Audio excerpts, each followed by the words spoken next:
Mira stood frozen as her husband kissed another woman at her 40th birthday party. 30 guests watched. No one looked away. 3 of them raised their phones to record it. Then her mother-in-law took the microphone, smiling like she'd been waiting years for this moment. Let's be honest. Mira has been dead weight in this family for 10 years. She's contributed nothing. No value, no skills, no reason to stay. His sister appeared beside her, whispering loud enough for everyone to hear. You actually thought you mattered to us.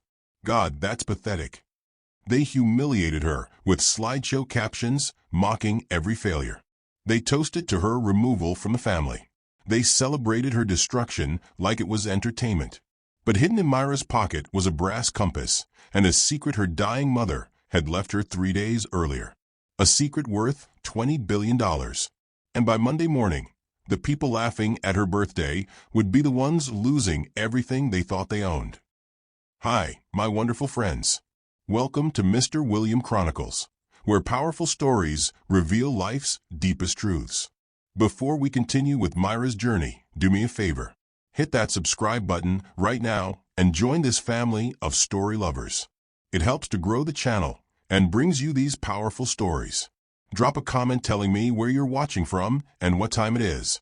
You are the heartbeat of this channel, and knowing you're out there keeps these stories alive. The ballroom at Riverside Estate glowed with crystal chandeliers and champagne glasses that caught the light like tiny fires. Mira stood near the back wall, her fingers wrapped around a small brass compass in her pocket. The metal was warm against her palm, smooth from years of handling. She squeezed it once, twice, trying to steady her breathing. Diane stood at the front of the room in a navy dress that probably cost more than most people's cars. Trevor's mother had perfect posture, the kind that came from decades of private schools and country clubs. She held a microphone like she'd been born with one. "Thank you all for coming tonight," Diane said. Her voice carried across the room without effort. "I know we're here to celebrate Mira's birthday, but I think it's time we had an honest conversation instead." A few guests shifted in their seats. Most leaned forward. Diane pressed a button on a small remote. The lights dimmed. A projector screen descended from the ceiling behind her. The first photo appeared. Mira at a charity gala 5 years ago, wearing a dress that didn't fit quite right. The caption underneath read, "Still doesn't know which fork to use." Scattered laughter rippled through the crowd. Mira's hand tightened on the compass. She didn't move from her spot against the wall. The next slide showed Mira at a family dinner, sitting alone at the end of the table while everyone else clustered together. Caption, "Family photos. She's the one we crop out." More laughter. Louder this time. Trevor stood near the bar with his arm around Vanessa, a blonde attorney who'd started showing up to family events 6 months ago. He was grinning. Vanessa whispered something in his ear, and he laughed, the sound sharp and bright. "I've been patient," Diane continued. "We all have. For 10 years, we've welcomed Mira into this family. We've included her in our events, introduced her to our friends, given her opportunities she never would have had otherwise." Slide 3. Mira at Christmas, holding a drink she hadn't wanted. Caption, "The charity case who stayed too long." Someone in the front row actually applauded. Mira felt her throat tighten. She touched the compass again, running her thumb over its smooth surface. The gesture was automatic, something she'd been doing since she was a child with her grandmother's stories about navigation and finding your way home. Blair appeared at Mira's side. Trevor's sister wore a red dress and a smile that showed too many teeth. She held out a glass of wine. "You should drink something," Blair said, loud enough for nearby guests to hear. "This must be hard for you." Mira took the glass, but didn't drink. "Why would it be hard?" Blair's eyebrows lifted. "Because everyone's finally saying what we've all been thinking for years. That you don't belong here. That you never did." The screen changed again. This time it was a photo from last year's anniversary party. Mira stood alone in a corner while Trevor danced with someone else. Caption, "Even he forgot she exists." The laughter was different now. Meaner. People were starting to enjoy this. Diane set down the remote and picked up her champagne glass. "I want to be clear about something. This isn't cruelty. This is honesty. Mira has been dead weight in this family for a decade. She's contributed nothing. No business connections, no social value, no skills we couldn't hire someone better to do. Trevor raised his glass from across the room. Mom's right. I've been too nice about it for too long. Vanessa kissed his cheek. The cameras caught it from 3 different angles. So here's what's going to happen, Diane said. Her voice had gone cold, businesslike. After tonight, Mira will no longer be welcome at family functions. She'll vacate the house by the end of the month. Trevor is filing for divorce on Monday, and frankly, she should be grateful we're not asking her to repay us for all the years we supported her. The room erupted in applause. Actual applause. 30 people clapping because they'd just watched someone's life get destroyed in public. Mira stood perfectly still. Her face felt hot, but she didn't cry. Couldn't. Not here. Not in front of them. A woman near the front turned to her friend.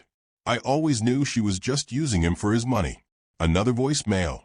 10 years, and she never once fit in. It's embarrassing. Blair leaned closer to Mira. You know what the saddest part is? You actually thought you mattered. That we saw you as family. God, that's pathetic. Mira looked at her. Really looked at her. Blair's eyes were bright with satisfaction, like she'd been waiting years to say these words. Pathetic, Mira repeated quietly. Interesting word choice. Blair frowned. What's that supposed to mean? Nothing. Mira set down the wine glass without drinking from it. Nothing at all. Diane called for silence. I'd like to make a toast. To my son, who deserves so much better than what he settled for. To this family, which has shown remarkable patience. And to Mira, who I genuinely hope learns something from tonight about knowing your place in the world. 30 glasses rose into the air. Myra's fingers found the compass one more time. She thought about the attorney waiting outside in a rental car, documents ready, phone in hand. Warren Kim had wanted to burst in an hour ago, to stop this before it started. But Mira had texted him to wait. Let them show everyone who they really are, she'd written. Let them do it on camera. Because here's what none of them knew. 3 days ago, Mira had sat in Patricia Chen's office and learned that her mother had died, that she'd passed quietly in her sleep after years of illness, and that she'd left Mira something. A real estate empire worth $20 billion. Properties across 42 states. Commercial buildings, residential towers, development projects. All of it hidden behind legal structures so complex that even the best investigators would need months to trace them. All of it protected by trusts and corporations and shell companies that her mother had spent 25 years building. All of it designed specifically to keep it safe from the people in this room. The people who were currently toasting to her humiliation. Trevor crossed the room to stand beside his mother. He looked at Mira with something close to pity. I know this seems harsh, but you'll thank us someday. This is a wake-up call you've needed for a long time. Vanessa joined him, sliding her arm through his. We're not trying to be cruel, she said softly. We're just being honest. You've been living in a fantasy where you belonged in this world. But you don't. You never did. Mira met her eyes. Vanessa was 28, beautiful in the way that required professional help and a personal trainer. She looked at Mira like she was something to be pitted and dismissed in the same breath. A fantasy, Mira said. Right. Diane gestured to someone near the door. Bring in the cake. A server wheeled in a massive birthday cake.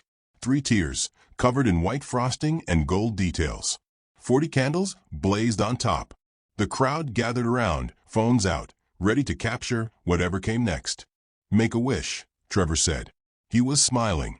Actually smiling.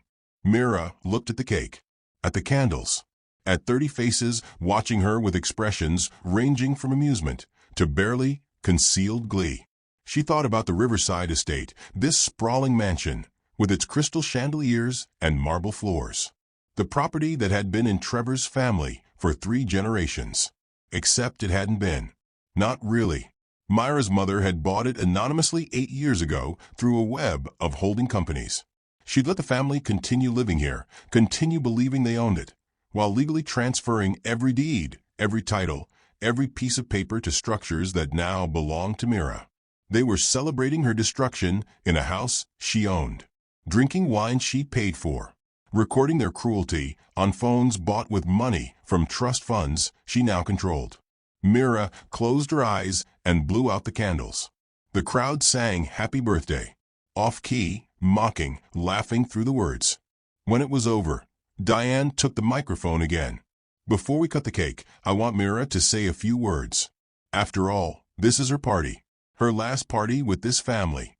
Everyone turned to look at her, waiting. Mira touched the compass one final time. Then she stepped forward, just one step, just enough to be heard without a microphone. "Thank you all for coming," she said. Her voice was steady.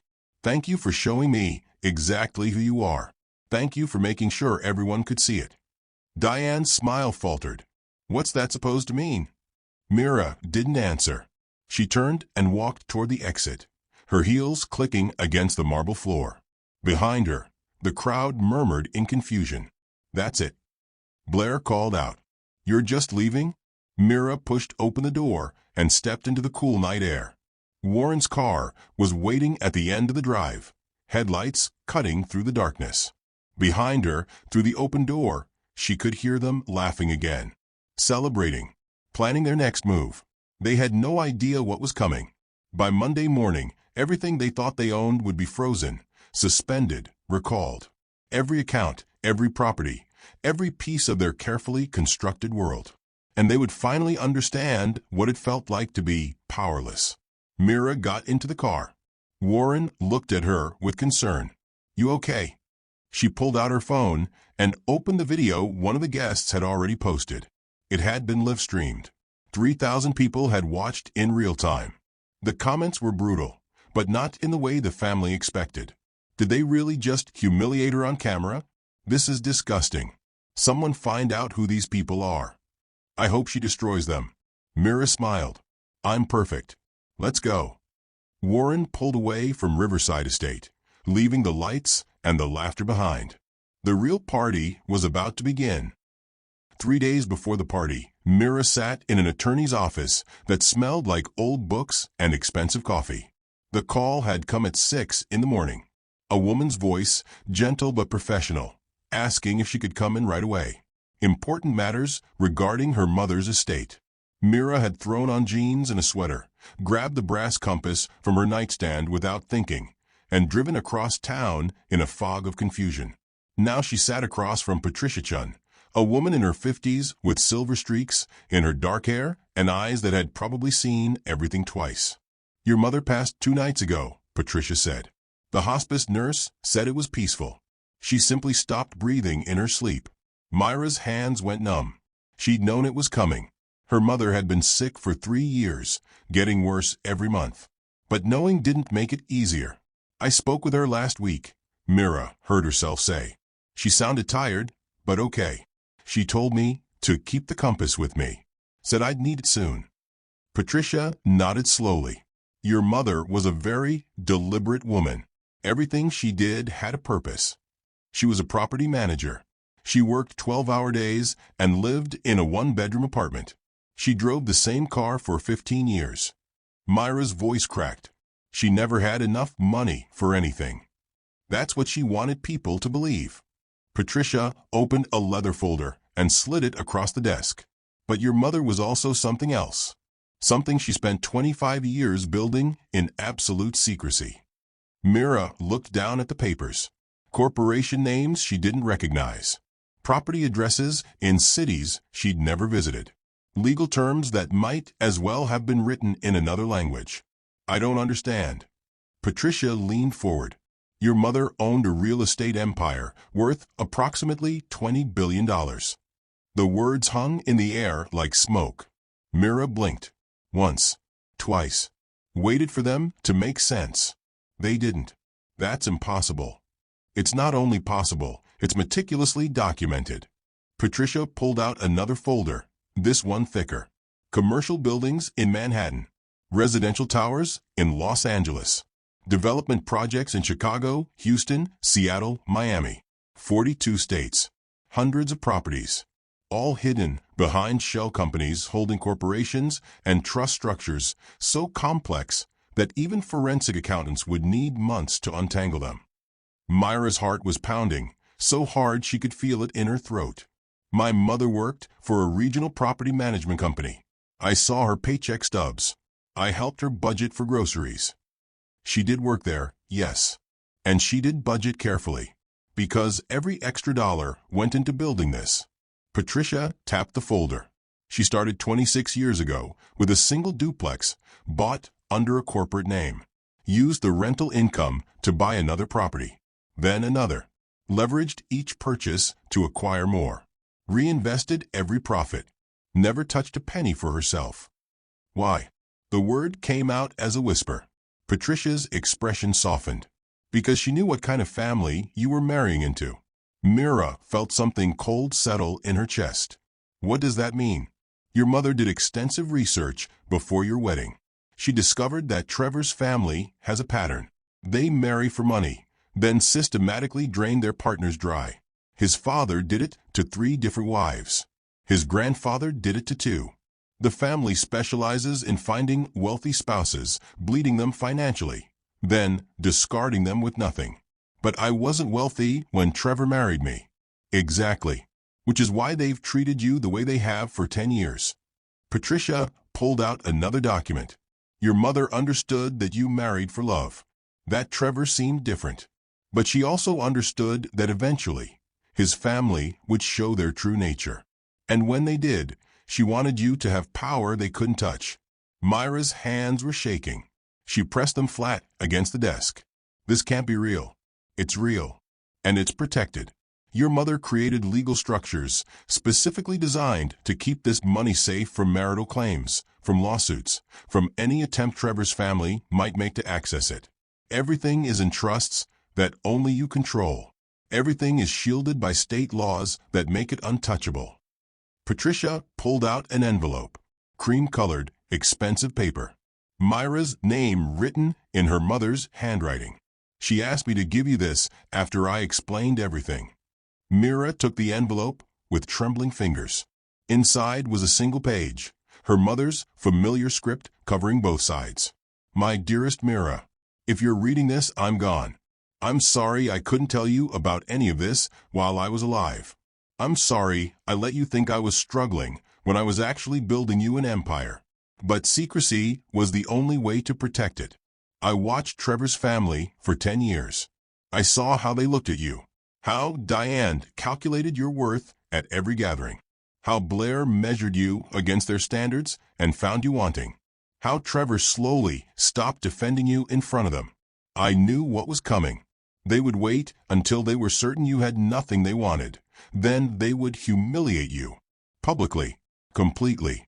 They would make sure everyone saw them discard you.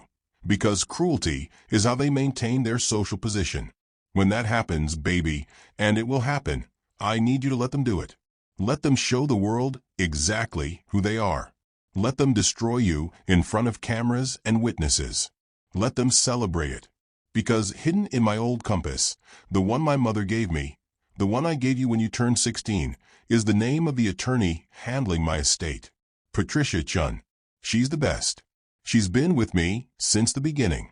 And when Trevor's family has finished humiliated you, when they've toasted to your failure and posted it online and laughed themselves sick over what they've done to you, that's when you strike back. Not with anger, not with tears, with lawyers and frozen accounts and property seizures and the systematic destruction of everything they thought they owned. Because here's what they don't know, sweetheart. Here's the beautiful secret I've been keeping for 25 years. They don't own anything. I do. And now you do. That mansion they're so proud of, I bought it 8 years ago through a holding company. Let them keep living there while I transferred every deed to your name. Trevor's development company that he brags about, built on land I purchased anonymously 20 years ago. The leases all terminate on my death, which means they terminate now. And the land reverts to you. Diane's trust fund that she uses to maintain her lifestyle, managed by investments I control. Investments that can be restructured at any time. Blair's boutiques that she thinks she owns, held in a corporate structure that names you as the actual owner. She's been working for you for 3 years without knowing it. I built you an empire, baby. Not because I wanted you to be rich, but because I wanted you to be safe, to be powerful, to never again have to smile politely while people who think they're better than you treat you like you're nothing. Your grandmother survived worse than this. She taught me that patience is power, that silence is strategy, that the best revenge is the kind they never see coming until it's too late to stop it. The compass was hers. She used it to navigate her way out of a bad marriage and into a fortune that she then hid so well that her husband died thinking he'd left her penniless. She taught me the game. I perfected it. And now I'm passing it to you. When they humiliate you, think of me. Think of your grandmother. Think of every woman who had to smile through cruelty and wait for her moment. Your moment is coming. Use it well. I love you more than anything in this world. Mom. Mira read the letter 3 times. By the 3rd time, tears were running down her face, but she wasn't sobbing, wasn't breaking down. She was understanding. Patricia waited quietly, letting her process. Finally, Mira looked up. When did she buy Riverside Estate? 8 years ago, right after Trevor's family hosted that Christmas party where they seated you at the children's table. Mira remembered that night. Remembered sitting with Trevor's cousin's kids while the adults laughed in the next room. Remembered Trevor saying it was just a seating mistake, nothing personal. What about the development company? The land underneath it has been in trust structures your mother controlled for 2 decades. Trevor's been paying lease fees to shell corporations that funneled the money into buying more properties. He's been funding his own destruction without knowing it. Mira felt something shift inside her chest, something that felt like her spine straightening for the first time in years. Diane's planning something, she said quietly. My birthday is in 3 days. She's been making comments about finally being honest, about clearing the air. Patricia's eyes sharpened. She's going to do it publicly. Make a spectacle of removing you from the family. Yes. Good. Patricia pulled out a business card and slid it across the desk. This is Warren Kim. He's going to be outside wherever this happens, waiting in a car with documents ready. When you're ready to act, you text him. He'll handle everything from there. Mira picked up the card, turned it over in her hands. My mother really planned all of this? Every detail. She was dying for 3 years, Mira. She spent those years making absolutely certain that when she was gone, you'd be protected, that you'd be powerful, that no one would ever hurt you again without paying a price they couldn't afford. Mira thought about her mother in that 1-bedroom apartment, budgeting for groceries, driving that old car, building an empire in secret while living like she had nothing. All of it to protect a daughter who'd married into a family that would eventually try to destroy her. What do I do now? Patricia smiled. It was the first time she'd smiled since Mira walked in. You go home. You prepare for your birthday party. You let them do exactly what they're planning to do.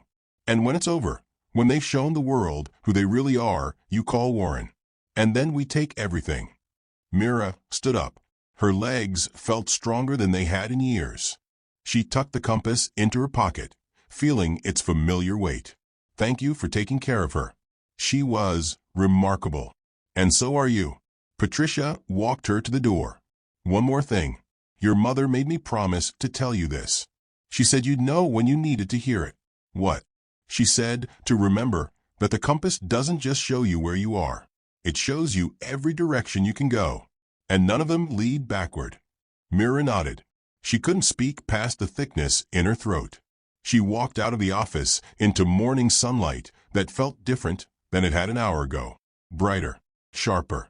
3 days from now, Trevor's family would throw her a birthday party. They would humiliate her in front of 30 witnesses with cameras recording every moment. And she would let them, because her mother had taught her that patience was power, and power, real power, was worth waiting for.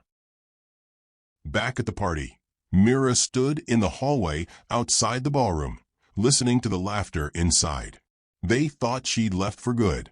They were already celebrating.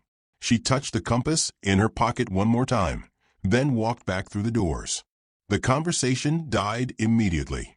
30 heads turned toward her like she'd just crashed her own funeral. Diane was mid-sentence, champagne glass raised. Her mouth fell open slightly. "Did you forget something?" Blair asked from across the room. She was already drunk, swaying a little as she spoke. "Your dignity? Oh wait, you never had that." A few people laughed nervously. They weren't sure what was happening anymore. Mira walked slowly to the center of the room. She didn't say anything, just stood there, looking at each of them in turn. Trevor pushed away from the bar, where he'd been standing with Vanessa. "Mira, come on. Don't make this harder than it needs to be. We've said what needed to be said. It's over." "I know," Mira said quietly. "I just wanted to make sure I remembered everything correctly. All the faces, all the words, everything." Vanessa tilted her head, studying Mira like she was a puzzle that didn't quite fit together. "Are you okay? You're acting strange." "Am I?" Mira smiled.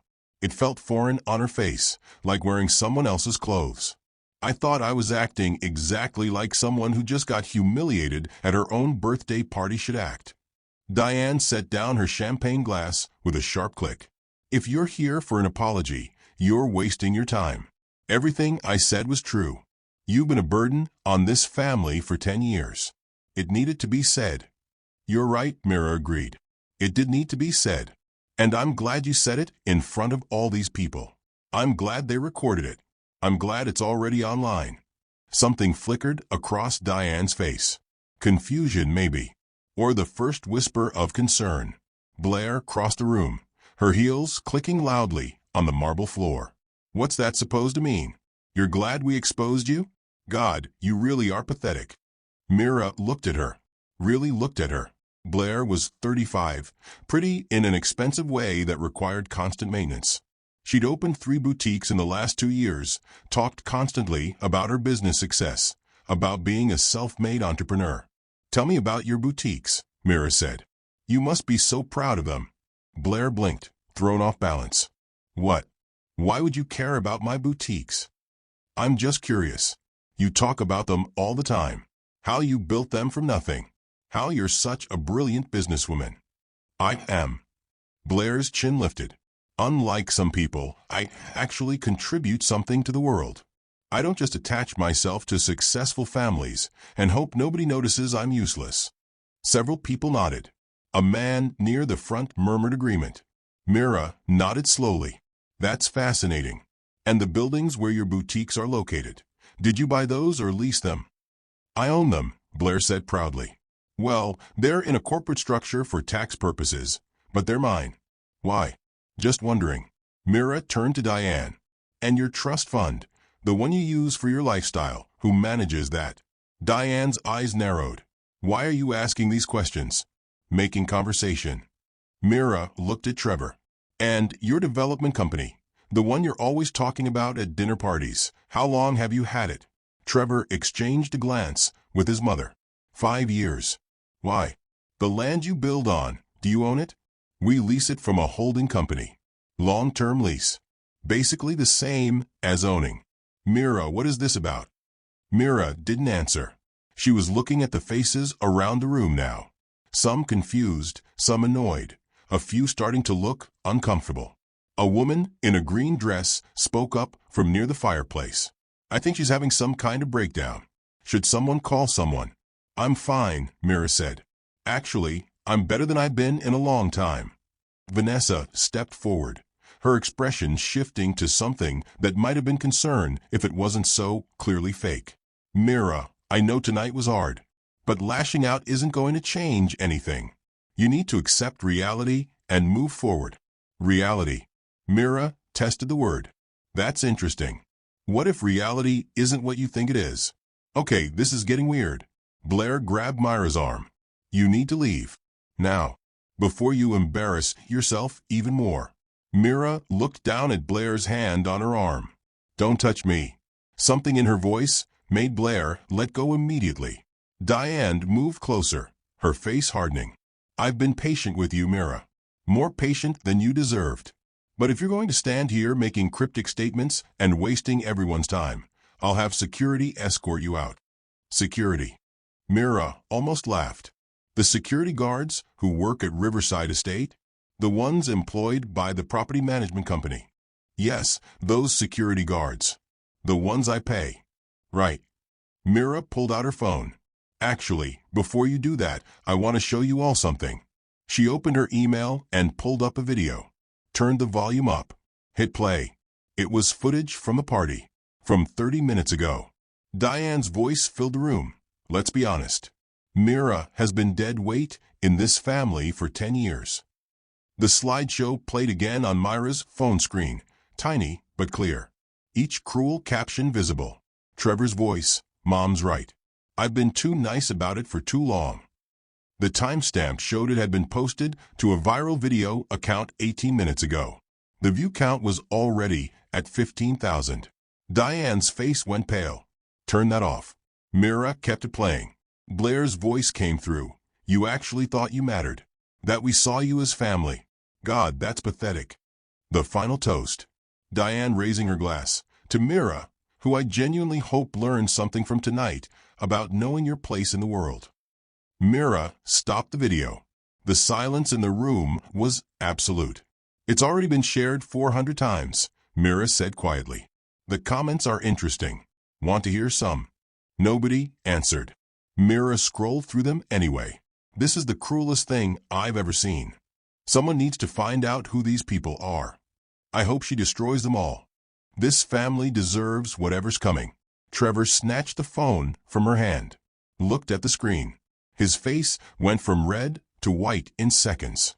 Who posted this? Does it matter? Mira took the phone back. It's out there now. Thousands of people watching you all celebrate humiliating someone on her birthday. Watching you kiss another woman in front of your wife. Watching your mother mock someone for being poor. Diane's hands were shaking. This is a private event. They had no right to film this. Actually, 3 of your guests live-streamed it. You can't really expect privacy when you invite people with phones to a public humiliation. A man near the back started edging toward the exit. Then another. 2 women followed. Blair grabbed the phone from Trevor's hand and stared at the screen. This makes us look like monsters. Yes, Mira agreed. It does. Vanessa put a hand on Trevor's arm. We need to do damage control. Get ahead of this before it spreads more. It's already spreading. Mira showed them the view count again. 22,000 now. People are tagging news outlets. Someone found Diane's charity work and is asking how a woman who does fundraisers for the poor can mock someone for not being wealthy. Diane looked like she might be sick. This will ruin everything. The foundation, the board positions, the social connections. Probably, Mira said. Trevor stepped toward her, his face twisted with anger. You did this on purpose. You wanted us to humiliate you on camera. This was a setup. Was it? Mira met his eyes. You're the one who kissed another woman at my birthday party. Your mother's the one who made the slideshow. Blair's the one who said I was pathetic. I didn't make any of you do those things. But you knew we would, Diane said slowly. Her eyes were sharp now, calculating. You knew exactly what would happen tonight. Mira didn't confirm or deny it. She just smiled. A phone rang. Then another. Several guests pulled out their devices, faces going pale as they read whatever messages were coming through. The woman in the green dress looked up, her expression horrified. My daughter just sent me a link. This is on every social media platform. They're calling it the cruelest birthday ever. Blair was scrolling frantically through her own phone. People are finding our names. They're posting our businesses. Oh God, they're leaving reviews. She turned the screen toward Diane. 1-star reviews flooding in for Blair's boutiques. Owned by a woman who mocks people for being poor. Would never shop here after seeing what kind of person runs it.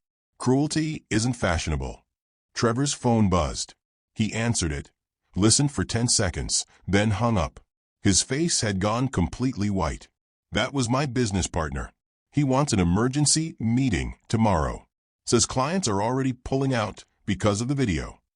Diane grabbed his arm. This can't be happening. We can fix this. We'll issue a statement, explain it was taken out of context. What context makes it okay? Mira asked. What context makes humiliating someone at their own birthday party acceptable? Nobody had an answer. More phones rang. More messages came through. The guests were leaving now, quietly, quickly, not wanting to be associated with what was happening. Within 5 minutes, only 10 people remained. Then 5. Then just family. Trevor, Diane, Blair, and Vanessa stood in a cluster near the front of the room, looking at their phones with identical expressions of growing panic. Mira watched them. She thought about her mother, building an empire in secret for 25 years. She thought about the compass in her pocket, about navigation and knowing which direction to go. She thought about Monday morning. "I'm going to leave now," she said. "Enjoy the rest of the evening." "Wait." Diane's voice was sharp. "What did you mean earlier? About the boutiques, and the trust fund, and the development company?" Mira paused at the door. "I'm sure you'll figure it out." That sounded like a threat. Did it? Mira looked back at them. "I was just making conversation." She walked out into the night air. Warren's car was still waiting, headlights cutting through the darkness. She got in without looking back. "They know something's wrong," Warren said. "They just don't know what yet. They will." Mira buckled her seatbelt. "By Monday morning, they'll understand everything." Warren pulled away from Riverside Estate. In the rearview mirror, Mira could see lights blazing in every window, could imagine the panic building inside as more messages came through, as more people saw the video, as their carefully constructed world started cracking at the foundation. Her mother had been right about everything. The cruelty, the public humiliation, the cameras, and the fact that sometimes the best revenge was letting people destroy themselves while you watched. Monday was going to be interesting. Sunday morning arrived with rain that hammered against the windows of the small hotel where Mira had spent the night. She checked in under her mother's maiden name, paid cash, turned off her phone. Warren had suggested she disappear for 24 hours before everything went into motion. Give them time to panic. Let the video spread. Let them realize how badly they'd miscalculated. By noon, the video had hit 2 million views. Mira sat in the hotel room with her laptop open, watching the numbers climb. The comment section had become a war zone. People were digging into Trevor's family, finding old charity photos, society page mentions, business announcements. Connecting dots. Someone had discovered that Diane sat on the board of 3 poverty relief organizations. The irony wasn't lost on anyone. Myra's phone, still powered off, sat on the nightstand beside the brass compass. She picked up the compass now, running her thumb over its smooth surface. Her grandmother had carried this through her own battle 40 years ago. Her mother had held it while building an empire in secret. Now it was Myra's turn. She thought about the attorney meeting 3 days ago, about her mother's letter, about the plan that had been set in motion a quarter century before Mira even understood she'd need it. A knock on the door made her look up. Warren stood in the hallway with 2 coffees and a folder thick with documents. "They've been calling you for 12 hours straight," he said, settling into the chair by the window. Trevor left 17 voicemails. Diane left 9. Blair left 6, each one angrier than the last. "What are they saying?" Warren pulled out his phone and played one. Trevor's voice filled the room, tight with barely controlled panic. "Mira, I know you're upset. I know we went too far last night.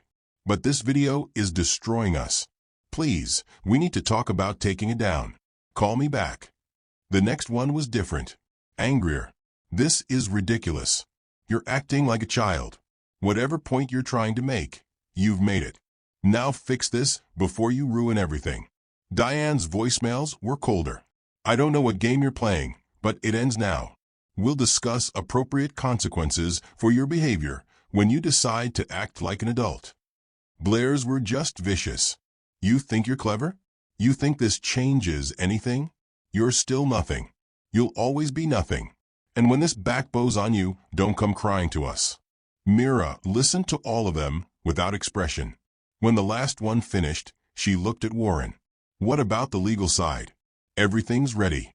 The property seizures, the account freezes, the lease terminations." I've been coordinating with Patricia all night. We can execute Monday morning at 9 sharp. And they'll have no warning, none. It'll hit them all at once. Warren opened the folder. But there's something you should know. Trevor hired a lawyer last night. Someone expensive. They're planning to sue you for defamation, claiming you orchestrated the video to damage their reputations. Mira almost laughed. I didn't film anything. Their own guest did that. Doesn't matter. They're desperate. They know something's wrong, even if they don't know what yet. They're swinging at anything they can reach. Mira stood and walked to the window. Rain streaked down the glass, blurring the city below.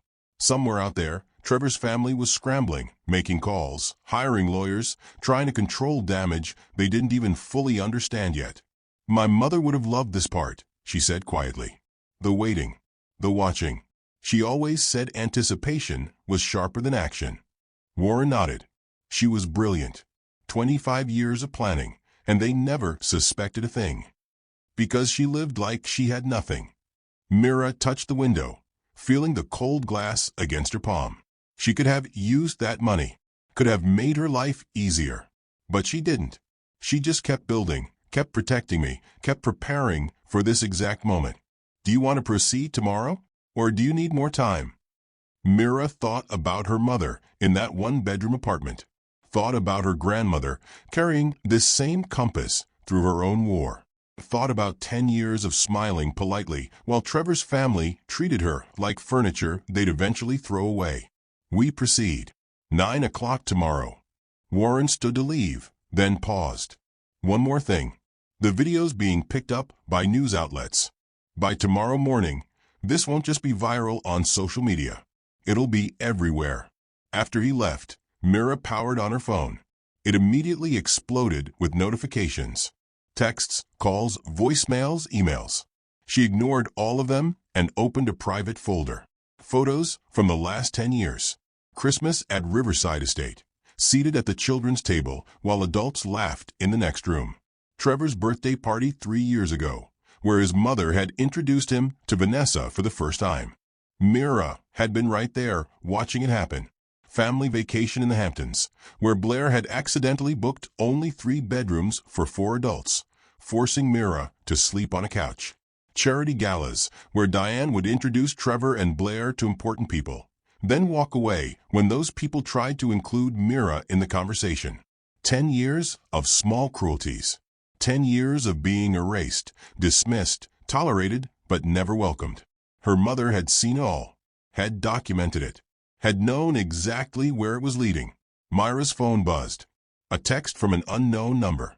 This is Vanessa. I know you probably hate me right now, but I wanted to reach out woman to woman. What happened at the party was wrong. Trevor knows it was wrong. His family knows it. But the video is hurting innocent people too. His business partners who had nothing to do with this. Employees at Blair's boutiques who might lose their jobs. Please consider taking it down.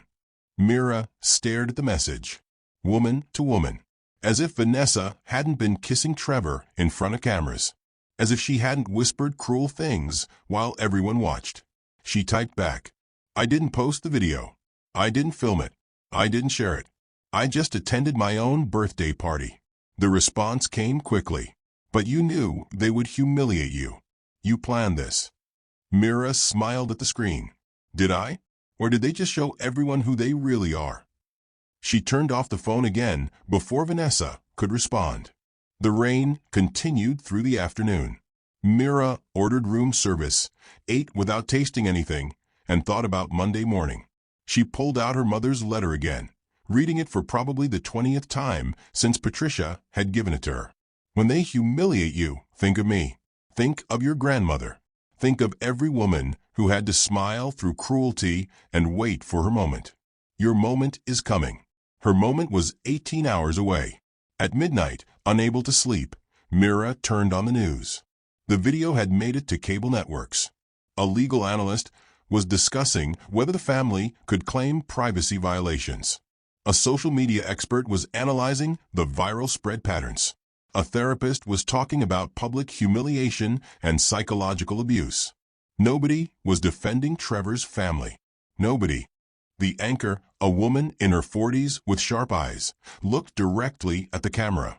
What strikes me most about this video isn't just the cruelty, though that's certainly shocking. It's the organization of it. The slideshow, the prepared speeches, the coordinated attack. This wasn't spontaneous. This was planned. Which raises the question, who plans to humiliate someone at their own birthday party? What kind of people do that? Mira turned off the television. She knew exactly what kind of people did that. The kind who'd been getting away with it for generations. The kind who thought money and social position made them untouchable. The kind her mother had spent 25 years preparing to destroy. At 3 in the morning, Mira finally slept. She dreamed about her mother, young and healthy, buying that first duplex under a corporate name. Dreamed about her grandmother, teaching a young girl how to read a compass, how to find north when everything else was chaos. She woke at dawn. Monday had arrived. By 7, she was dressed in a navy suit her mother had bought her 2 years ago. For when you need to look like you own the room, her mother had said. At the time, Mira had laughed, wondering when she'd ever need that. Now she understood. Warren picked her up at 8. They drove through morning traffic to Patricia's office. The attorney was already there, phone pressed to her ear, coordinating with lawyers in 6 different states. Everyone's in position, Patricia said when she hung up. Banks, property managers, corporate agents. At 9 o'clock, it all executes simultaneously. Mira sat in the same chair she'd sat in 4 days ago. The morning her mother died. The morning her life changed completely. Are you ready for what happens next? Patricia asked gently. Because once we start this, there's no stopping it. Trevor's family will understand exactly what you've done. They'll fight back with everything they have. Let them fight, Mira said. My mother spent 25 years making sure they'd lose. At 8:55, Patricia's phone rang. She answered, listened, then put it on speaker. A man's voice filled the room. All parties are ready. Property seizures prepared. Account freezes queued. Lease terminations drafted. Waiting for your signal. Patricia looked at Mira. This is it.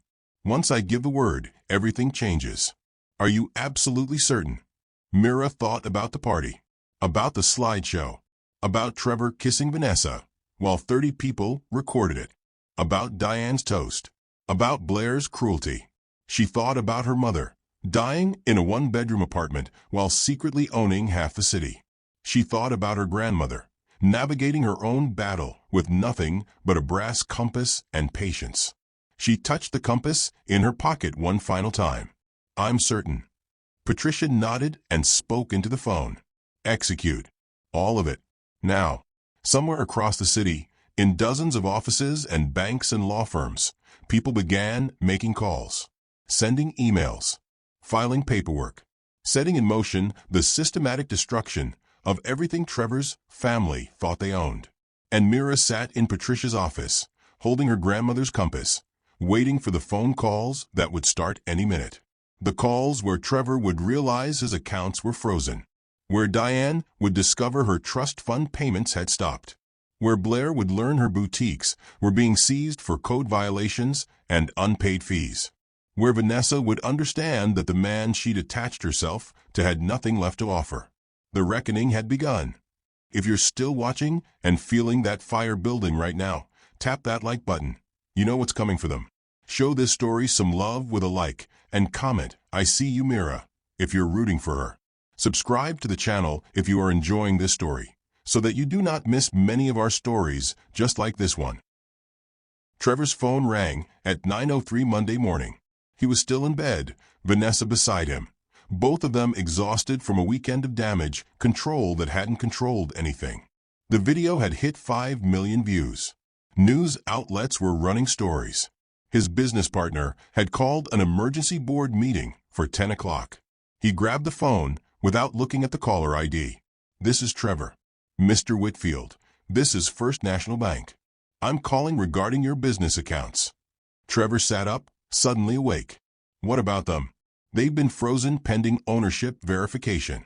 We received legal documentation this morning indicating disputed claims to the funds. That's impossible. Those are my accounts. I've had them for 5 years. The documentation shows the accounts are tied to lease agreements that have been terminated. Without those agreements, the revenue stream is in question, which triggers our fraud prevention protocols. Trevor's chest tightened. What lease agreements? For the land your development company operates on. According to our records, those leases were canceled at 9 o'clock this morning. Canceled by who? The property owner, a corporation called Riverside Holdings, LLC. Trevor had never heard of it. There must be a mistake. No mistake, sir. I'm looking at the termination documents right now, signed by the legal owner, executed this morning. Your company has 30 days to vacate the properties. The call ended. Trevor sat frozen, phone still pressed to his ear. Beside him, Vanessa stirred. Who was that? The bank. They froze my accounts. Vanessa sat up fast. What? Why? Before Trevor could answer, his phone rang again. His business partner this time. Please tell me you know what's happening, Richard said without preamble. Because I just got a call saying our primary development site is being seized. I just heard. The lease was terminated. How is that possible? We have a 99-year lease on that land. Apparently not anymore. Richard's breathing went ragged. Trevor, we have 3 projects in active construction on that site. Millions of dollars invested. If we lose access. I know. Do you? Because this destroys us. Everything we built for 5 years gone. And it's happening on the same day that video of you humiliating your wife goes national. You want to tell me that's a coincidence? Trevor's mouth went dry. Mira couldn't have done this. She doesn't know anything about corporate structures or property law. Then who did? Trevor didn't have an answer. Across town, in the penthouse apartment she'd maintained for appearances, Diane was having her own crisis. Her financial advisor sat across from her, looking like he'd aged 10 years overnight. I don't understand, Diane said for the 3rd time. Explain it again. Your trust fund is managed through investment vehicles that are controlled by a parent corporation. That parent corporation received new directives this morning, triggering a compliance review of all disbursements. English, please. Your monthly payments are suspended. Indefinitely. Diane's coffee cup clattered against its saucer. That's not possible. That trust fund has been in place for 30 years. The trust itself is fine. But the investments generating the income are being restructured. Until that's complete, no money comes out. How long will restructuring take? The advisor wouldn't meet her eyes. Could be weeks. Could be months. Could be permanent. Permanent. Diane's voice went sharp. Those investments belong to this family. Actually, they don't. The investments belong to the parent corporation. Your family just benefits from them. Or benefited. Past tense. Diane stood abruptly. I need to call my lawyer. I'd recommend that. After he left, Diane tried to pour another cup of coffee. Her hands were shaking so badly she spilled it across the table. Her phone buzzed. A text from the chairwoman of her favorite charity organization. Diane, I need to speak with you urgently about your position on our board. Given recent events, several members have expressed concern. Another text from a different organization.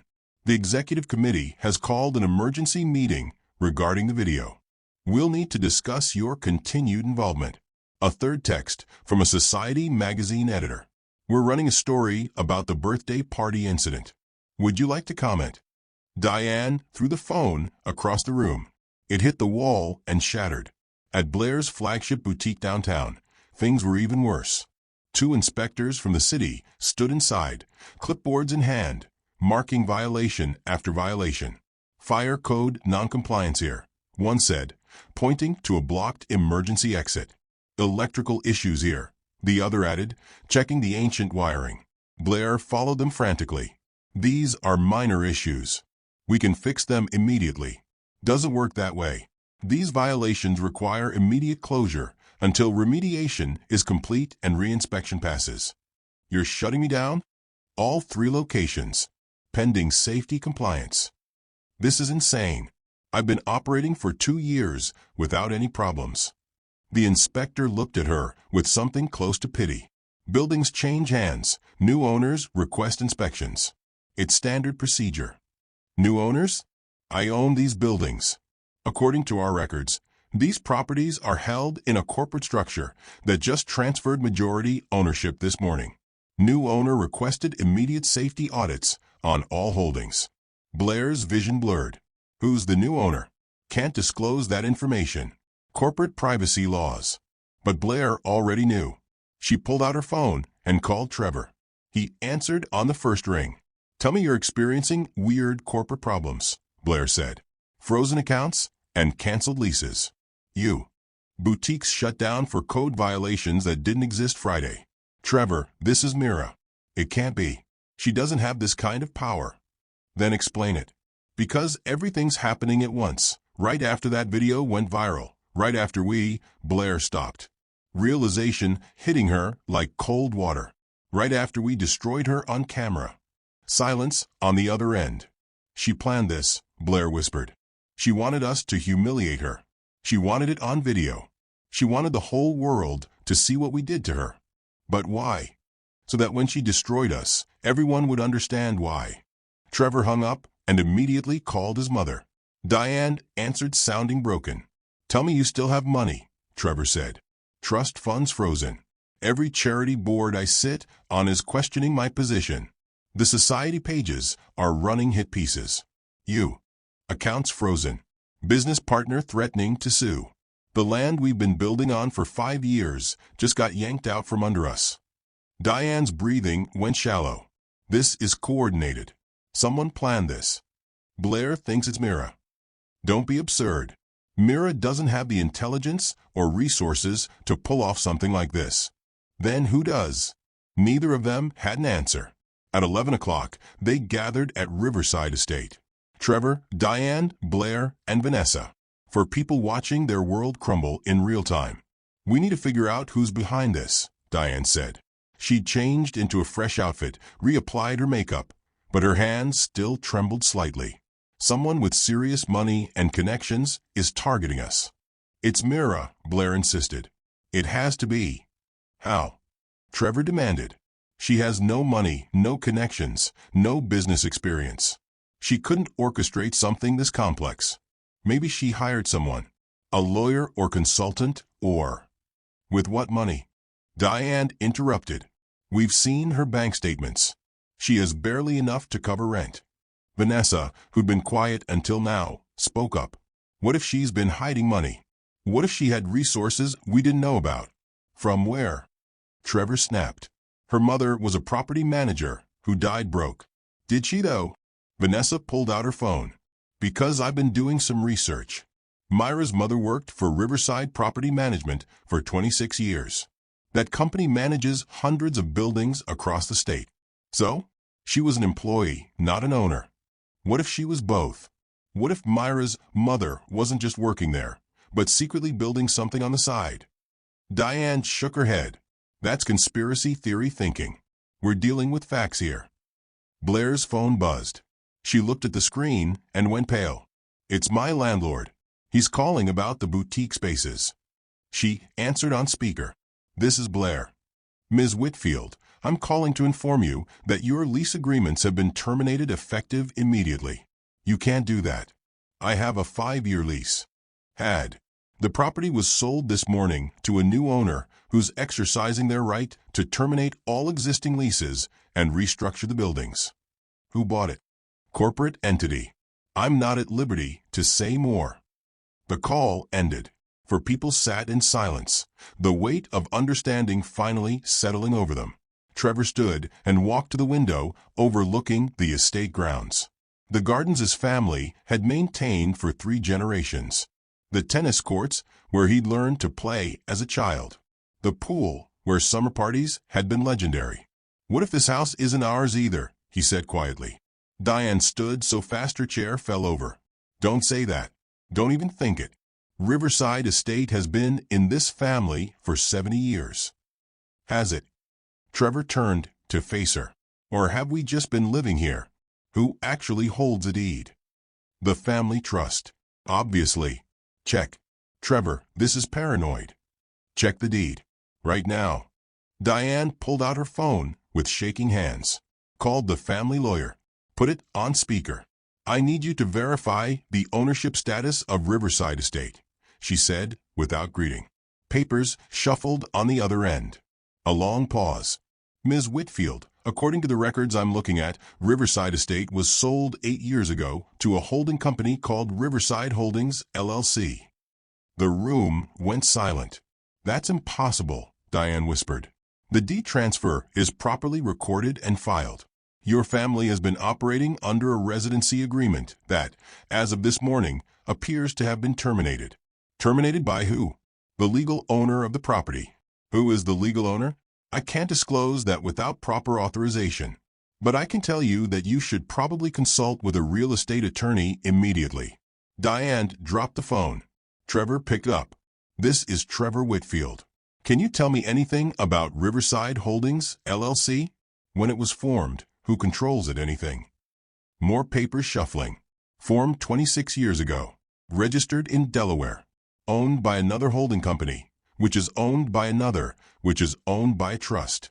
It would take weeks to trace the actual ownership structure. Try one name for me. Mira Whitfield." A pause. "I can't confirm or deny individual beneficiaries without legal authorization."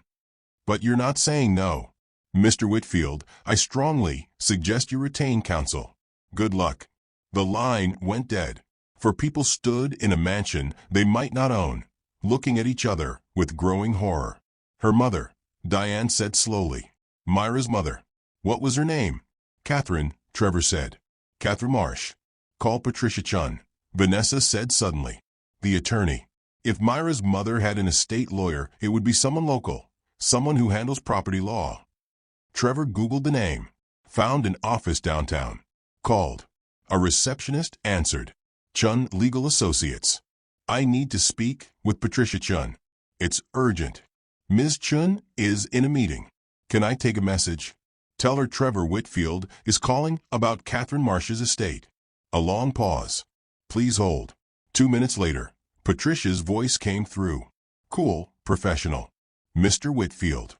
I wondered when you'd call. You represent Mira." "I represent several clients. Attorney-client privilege prevents me from discussing specifics." Cut the legal talk. "Did Myra's mother leave her money?" "Again, I can't discuss. Just tell me this. Should I be worried?" Patricia's laugh was cold. "Mr. Whitfield, you should have been worried 10 years ago. Now it's too late." She hung up.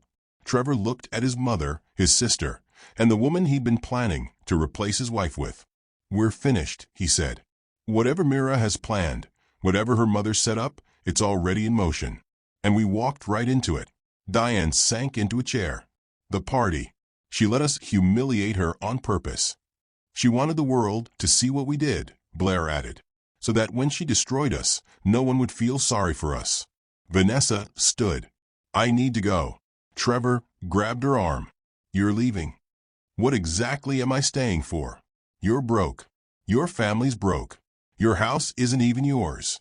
I'm not going down with this ship." She walked out without looking back.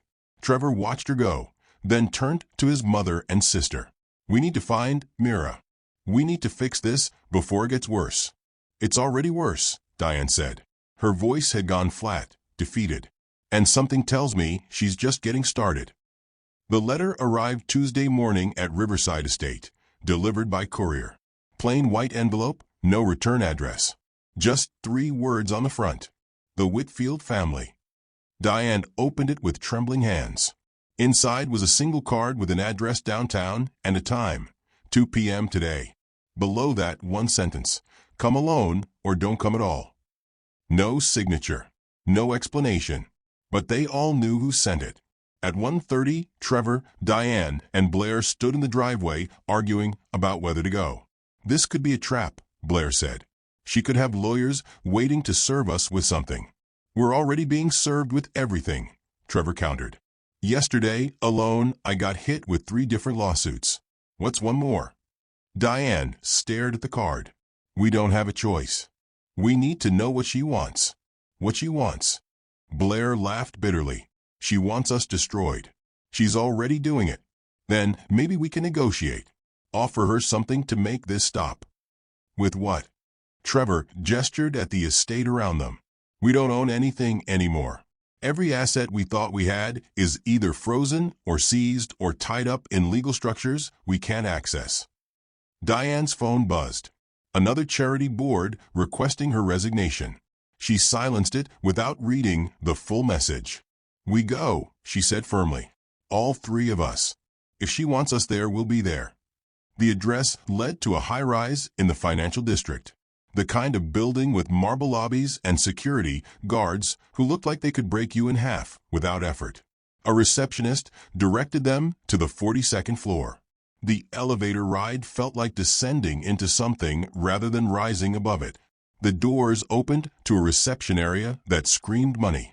Real money, not the borrowed social position kind that Trevor's family had been living on.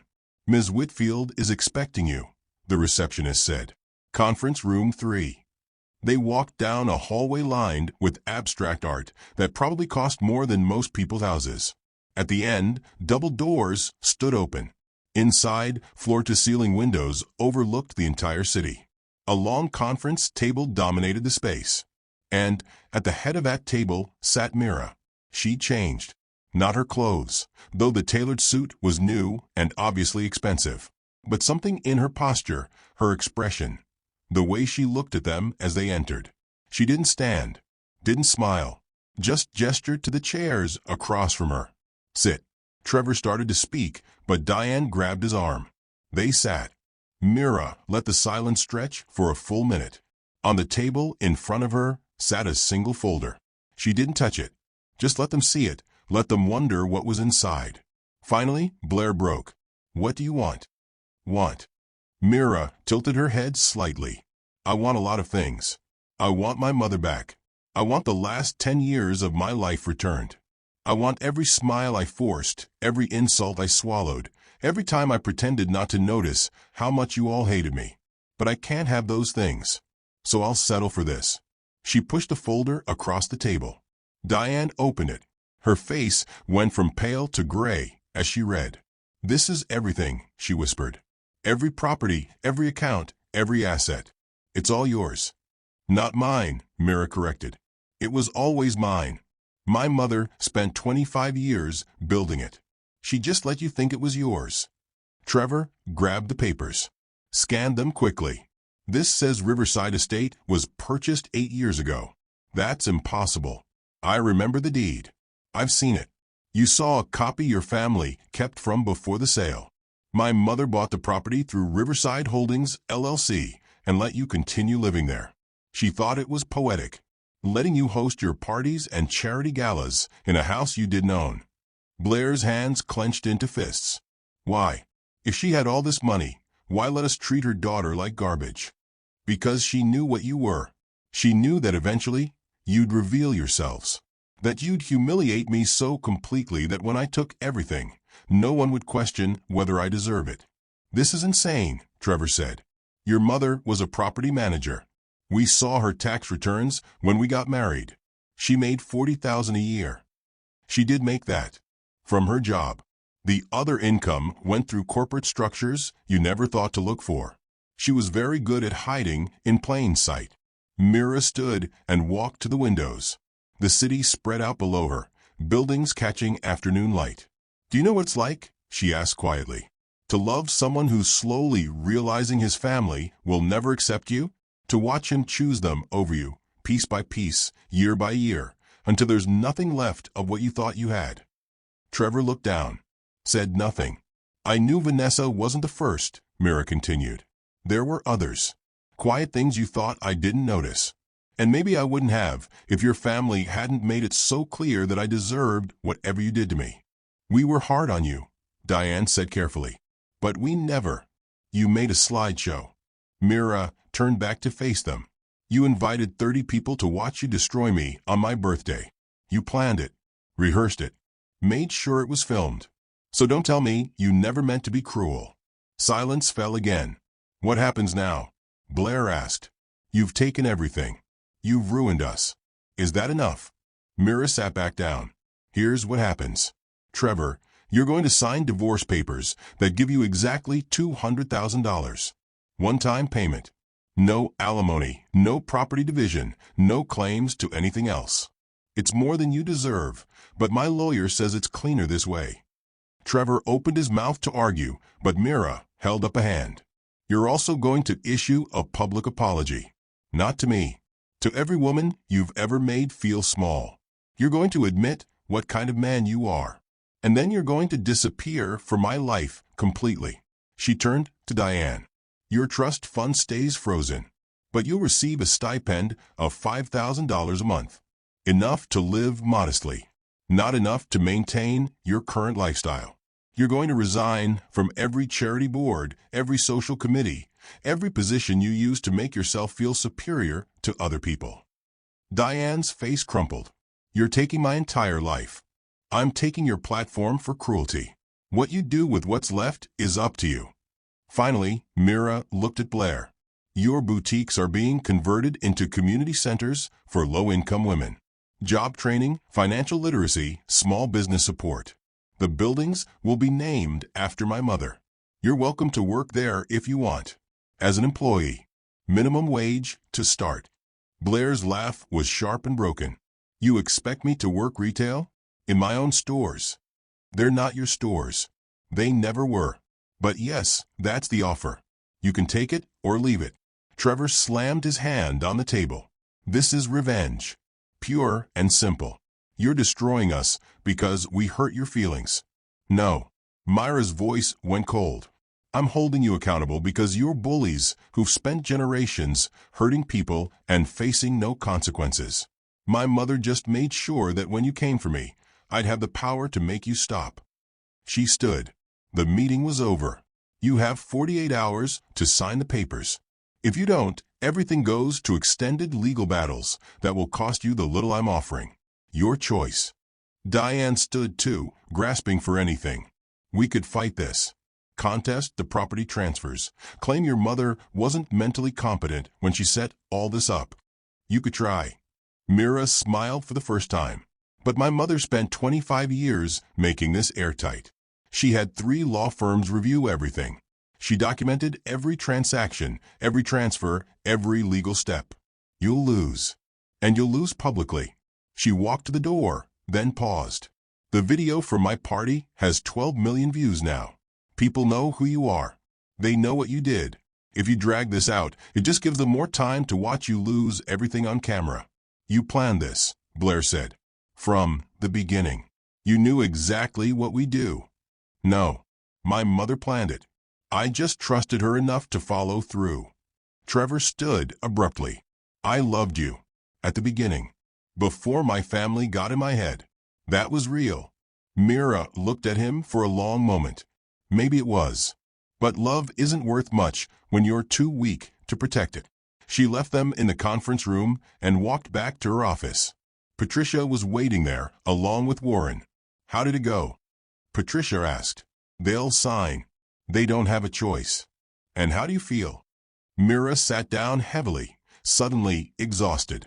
Like I just watched 10 years of my life get reduced to legal documents and bank transfers. Warren handed her a cup of tea. Your mother would be proud. Would she? Mira stared out at the city. She spent her whole life building this. And for what? To prove that cruelty has consequences. To protect you, Patricia said gently. Everything she did was to make sure you'd be safe. That's not nothing. Mira pulled out the brass compass. Set it on the desk where it caught the light. My grandmother carried this through her own war. My mother held it while building an empire in secret. Now it's mine. And I don't even know what to do with it anymore. You do what they did, Warren said. You survive. You rebuild. You use what you've been given to make sure other people don't have to go through what you went through. Mira nodded slowly. The community centers. That's a start. More than a start. It's a legacy. Over the next week, the papers were signed. Trevor took his $200,000 and moved to another state. Vanessa went with him. They were engaged within a month. Diane moved into a modest apartment downtown. She was spotted shopping at regular grocery stores, taking public transportation. living like everyone else. Some people felt sorry for her. Most didn't. Blair took the job at the community center. She lasted 3 weeks before quitting. Last anyone heard, she was working at a department store 2 cities over. The video eventually stopped trending, but it never quite disappeared. It became one of those internet moments people referenced when talking about consequences and karma and what happens when cruelty meets justice. Mira kept the penthouse office, kept the properties, kept building on what her mother had started. She never remarried, never trusted anyone enough to try again. But she did start a foundation in her mother's name. Scholarships for women escaping bad marriages. Legal funds for those fighting back against powerful families. Support systems for anyone who needed help navigating their way to safety. On the first anniversary of her mother's death, Mira stood at the grave with the brass compass in her hand. "I did it, Mom. Just like you planned. They're gone. I'm free. We won." The wind moved through the trees. A bird called somewhere in the distance. Mira set the compass on the headstone for a moment, then picked it back up. Her grandmother had carried it through her battle. Her mother had held it through hers. Now it was Myra's. A reminder that navigation wasn't just about knowing where you were. It was about knowing every direction you could go, and knowing that none of them led backward. She walked back to her car, leaving flowers and gratitude and grief behind. The empire her mother built was hers now. The responsibility, the power, the choice of what to do with it. She'd turn it into something good, something that helped instead of hurt, something her mother and grandmother would recognize as worthy of the compass they'd passed down. Revenge was finished. Justice was served. Now came the harder part, building something worth keeping. If you enjoyed the story, don't forget to like, it really helps the channel grow, and drop a comment telling us where you are watching from and your favorite moment in the story. And subscribe to Mr. William Chronicles so you don't miss stories like this. We tell stories about people who turned their pain into power, and trust me, there are more coming. See you in the next one.